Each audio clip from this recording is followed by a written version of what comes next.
That's one that I don't see very 2, often. 1, But brawl. this Azuri, the was it cat burglar Azuri?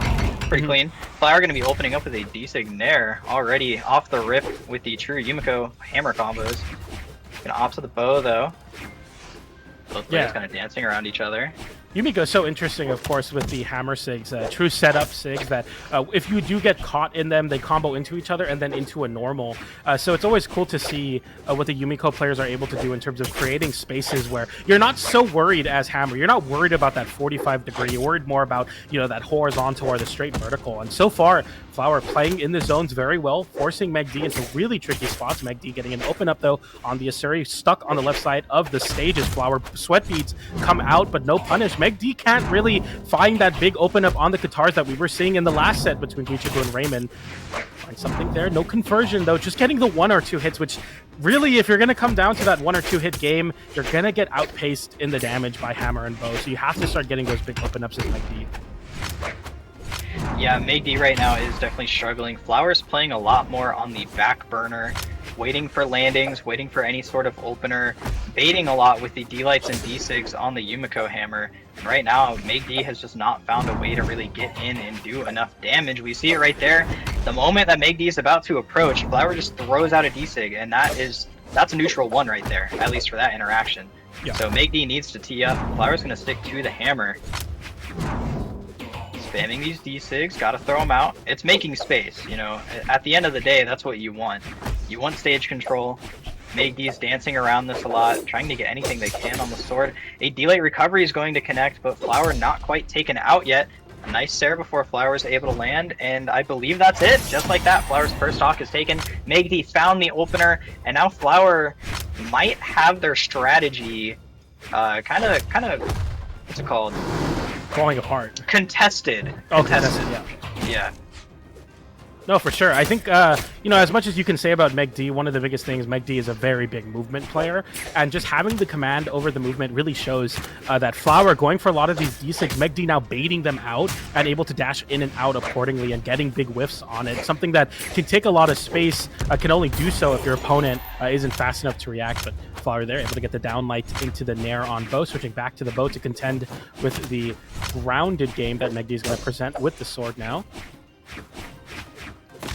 Now, we have seen MegD pulling up a little bit, winning these neutral interactions somewhat more.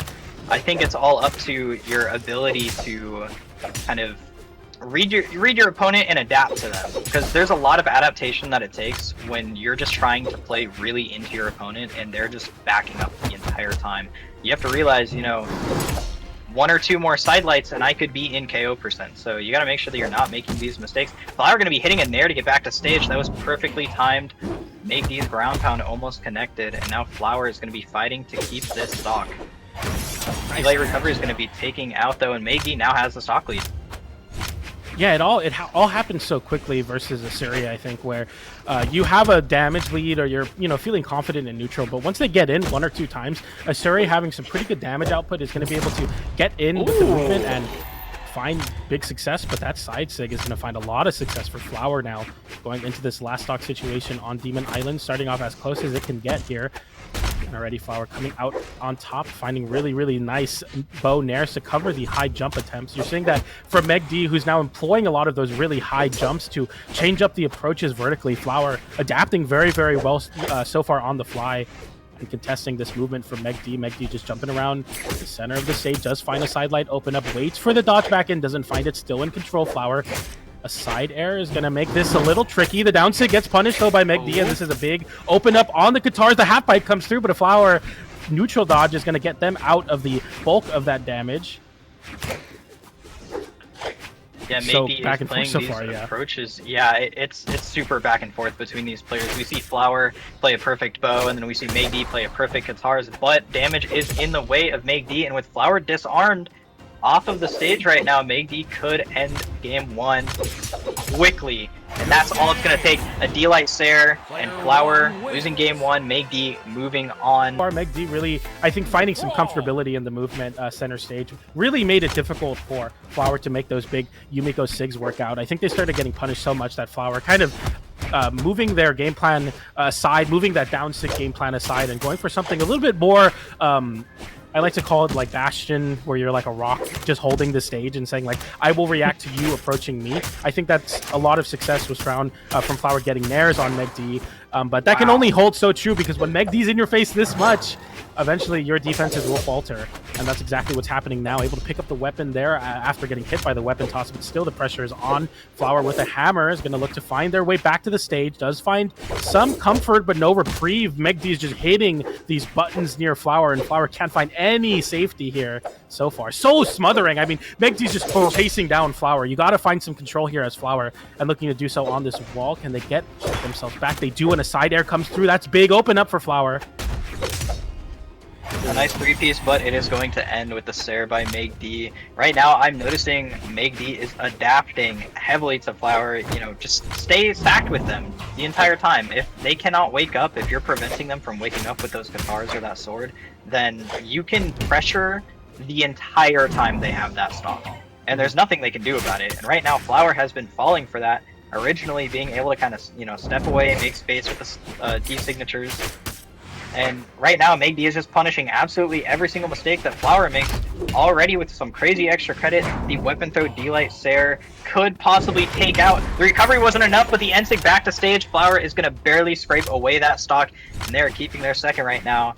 MegD, though, with a lot of damage so far. Not going to be letting up this aggression. Yeah, the unarmed, continuing the pressure, as you were saying, not letting up the aggression, is the name of the game for MegD, as he is able to find the recovery to close out that stock. 2 stocks to 1.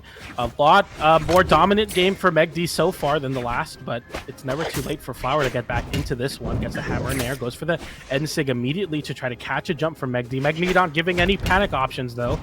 Here's the open up from Flower, the juggle, the down air, nair, so much damage. Slowly building, MegD's disrupting with that guitar nair, but still Flower playing very confidently in the grounded movement. MegD's taking more to the skies. The nair gets punishes the aerial gameplay from MegD. I like the movement from Flower too, playing very responsive to MegD, kind of an ebb and flow, and coming out on top in these neutral interactions. You're not getting big strings, but you are getting damage, which is something that you definitely need if you're going to make this comeback. Get your free damage, don't take too much of it, trying to make some big movements in that neutral game. It looks like Flower is not able to prevent themselves from taking damage right now, though. You have to keep as much of your stock as you can, especially when you're down an entire stock. That weapon throw barely saving Flower for the moment, but the Sair into Dare is going to be it. Not able to nair. I've never paid attention to that. Yeah, it's a good point. We were making that, or you made that comparison of it's like animals fighting, but these are very similar animals. I mean, the stats being very similar. The weapons aren't, but I feel like the game plan can be at times between the two in terms of like what weapon is driving, what's your big string weapon and what's your big swinging weapon. And so far on the side of Flower, the bow has been doing that pretty well in terms of controlling that space against MegD. MegD jumping a lot though, like finding a lot of success utilizing the aerial movement, expending all 3 jumps as a way to just make Flower uncomfortable and cause Flower to eventually make a misstep. And it's been working so far, but Flower has had some opportunities in terms of getting damage with the bow nairs, some neutral lights, but that's a bad spot to be in. Does find the recovery back to stage, though. Down sig once again from Flower on the hammer. I don't know how you hit MegD here on hammer. That's how you do it apparently. The down light into side air. Yeah, that's a very important open up from Flower, but still the pressure is on. Oh, and the damage is just evened out just like that. Oh, Flower going to be hitting the falling Sair, disarming MegD, going off stage too far, and then D-Light ground pound. That is why you don't try and overcommit against players like this, because they will just wake up instantly, knock you out. You know, jump back to stage, grab their weapon, sip a tea. That's all you really need. Right now, oh, Flower's going to be catching that off of the D-Sig. MegD, a little bit of a blunder falling into that. Now Flower has evened up the stocks and the damage. Like we've been watching, MegD is a king at winning these neutral interactions, even if they don't exactly attack. You were mentioning earlier how just a triple jump in their direction can make them uncomfortable and back off. And so far, it seemed like MegD has been making use of this, not even attacking till the time is right. That is some ridiculous discipline. The movement is filthy so far. Like, how do you even hit Meg? Like, bow and hammer have like these blind spots at that 45-degree angle besides the neutral light from Bo, and that's exactly where MegD is playing in that range where it's like you can't hit above and forward, so I'm gonna stand right there, triple jump right in your face, hit me, I dare you. And it's been working so far because what does he have? He has guitars that punishes the exact same angle to counter the attempts. So it's been working so far. MegD utilizing the movement to find the blind spot. No. And a little bit Flower of a mind didn't game touch there. Yeah. So unfortunate. MegD 2 stocks to 1. Flower potentially on their last set in winner side gonna have to make, or last stock in winner side gonna have to make a very big climb just to force game 4. I want to see it though. Flower's been playing well. Flower has a tough hill to climb right now. This is game 3. They're 2 down. They're on their winner side stock. So MegD, I believe they are wanting to just close this out quickly. We've seen them playing very stacked so far. Gonna pick up a 2-piece. Flower not able to catch more than a nair. MegD already trying to go for a half pipe and not quite getting the read every time, but damage is damage. Yeah, especially when you're up a stock like this, honestly. Just any damage you can find just to get into that downlight recovery range on the sword. Oh, nice coverage. That was very, very clean. Using the down stick to cover the high recovery, throws the weapon toss diagonally down at that 45 to cover the low. Very, very clean stuff from Flower, who looks to continue here, extending this last stock, potentially forcing a game 4 here. Goes for a big overshoot. I like the idea of MegD wanting to jump in the corner, but the same can be said about Flower, who tries to find some escape through the skies, but cannot, as MegD finds the side air to close out that stock. And that's going to be a 3-0 for MegD. So 2 3-0s in the winner side of top 8. We'll see some replays here of the last game. That was a very unfortunate tactical blunder. Same for MegD on that stock as well. But nonetheless, very, very clean stuff so far from both of the winners of the winner side here. But Flower and Raymond will have an opportunity to continue on in the bracket through the elimination side. So that's something to look out for as well. How did you feel about the first 2 sets we got? Nice. So I've been seeing a lot of Katars. We got to see 3 Katar Legends out of 4. So I'm sensing some sort of meta shift right now. You know, for a while we were seeing a lot of axe and a lot of spear. Even with the spear buff lately, I think Katars are a little unmatched when it comes to these angles and wake ups that it can attack at. So I'm not surprised to see that.